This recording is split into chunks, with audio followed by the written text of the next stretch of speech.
Yo, Tony D here. Got a banger. Just got done reading this. New Gods, issue number 2. And I had to make a video pretty fast. This is turning out really good.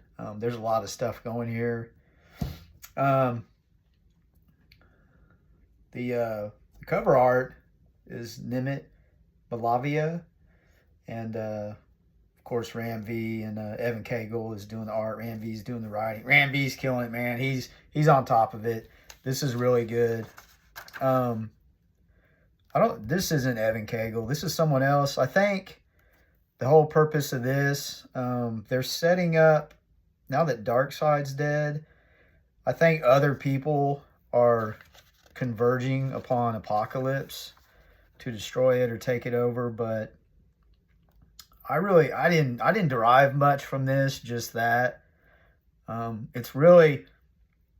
It's kind of written like a riddle, but I just didn't get much out of that. It just kind of made me feel like, okay, they're gearing up to attack Apokolips. I bet this guy right here becomes a pivotal part of the story.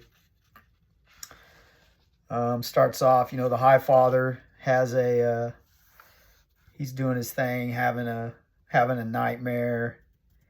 It's funny how the word pray, pray, High Father, pray. It's like he's having a dream. It could be something telepathic. But this artwork, look at that. That's fantastic, man. It's tremendous. Evan Cagle was like, he's really stinking good, man. But you kind of get past, and then you get to our boy, Mr. Miracle. I really like Mr. Miracle. In the past, they've really tried to do stuff with him, and I think they failed a bunch of times trying to reinvent him. But this is my favorite incarnation, where he's with Big Barda and he has a child. It's pretty cool. But this writing here is so poetic. He talks about being in the pits of Apokolips and how he had to escape from one trap only to arrive in another. And he can't let Orion do what he's tasked to do. And this is his decision point. And he wasted, it looks like he wasted 3 days out of the 7 Orion gave him. But he's gearing up, ready to go. He doesn't want to leave. He doesn't want to leave his wife and kid, but he has to. It's too dangerous because they have a kid. And, he's talking to himself, going through that. He doesn't want his kid to look at him as someone who would let this act happen. And this is where we get to, bam! Big Barda. I mean, look, it's funny. It was kind of comical how they have the wording behind her, and she is thick, man. Like, hey, man, that's her name, right? Big Barda, but, man, got the little mini Miracle in the arms. But this was kind of funny. Yeah, she says, hey, you ain't leaving us out of this. We're in this together. So it's a little comedy thrown in here a little bit, because this is pretty intense, especially with what's going on. But she puts him on forever diaper duty.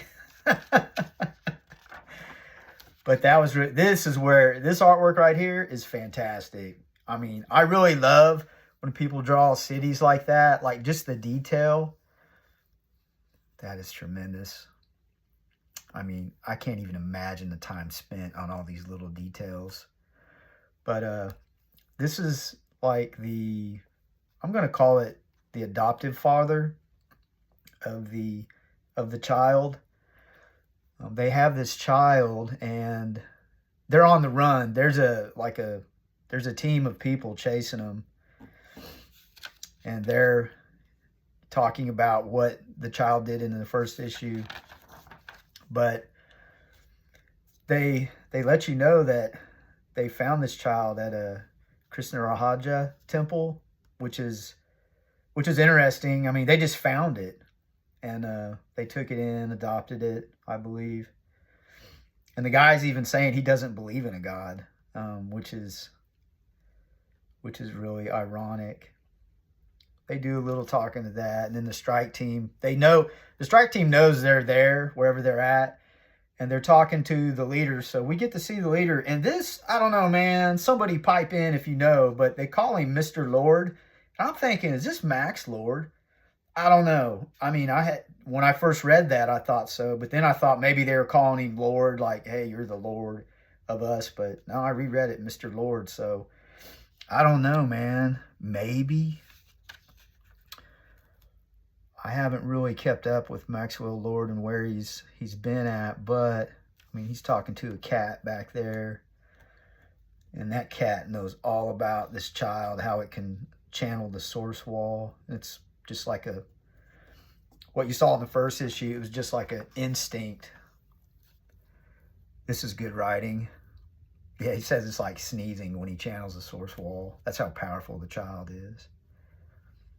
And then he starts talking like it's pretty, you can tell the guy's pretty out of it, like what he's talking about. There's a lot of religious talking here, which is, I mean, it's okay, but it's like there's really I mean, it's the new gods, so I would expect some of that.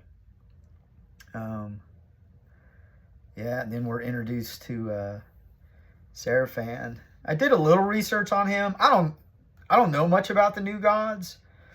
I have to do a little research when I see a character like that, but the research I came up with, has some telekinesis. He has cosmic cartridges, and I believe that's what's on his hat. And they can do different things like fire, ice, draw the light source out of people. It was, stuff like that. Kind of like a utility belt, Batman utility belt for a god. So they're talking, and this illustration right here, that's awesome. Look at that. Like, it's kind of like you're being drawn into this guy.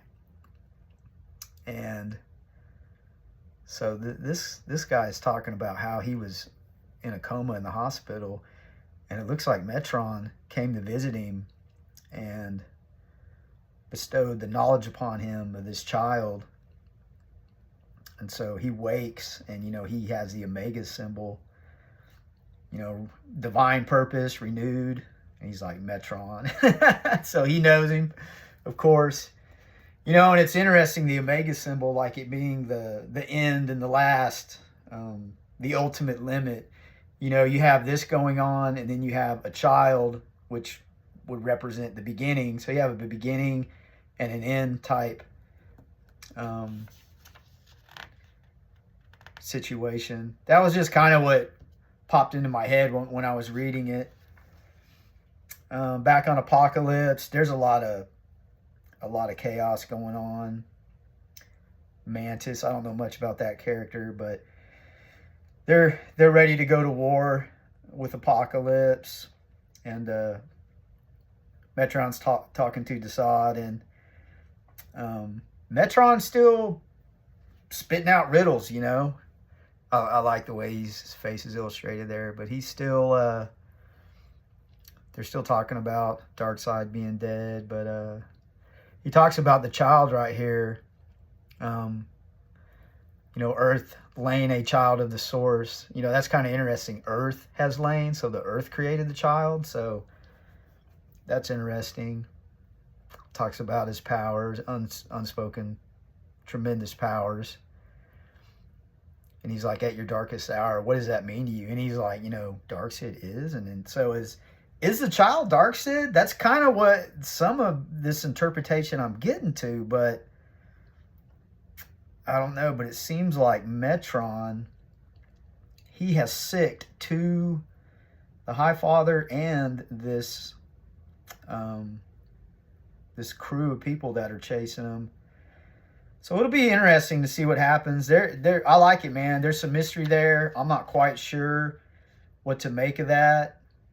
That's what I like. It's real interesting.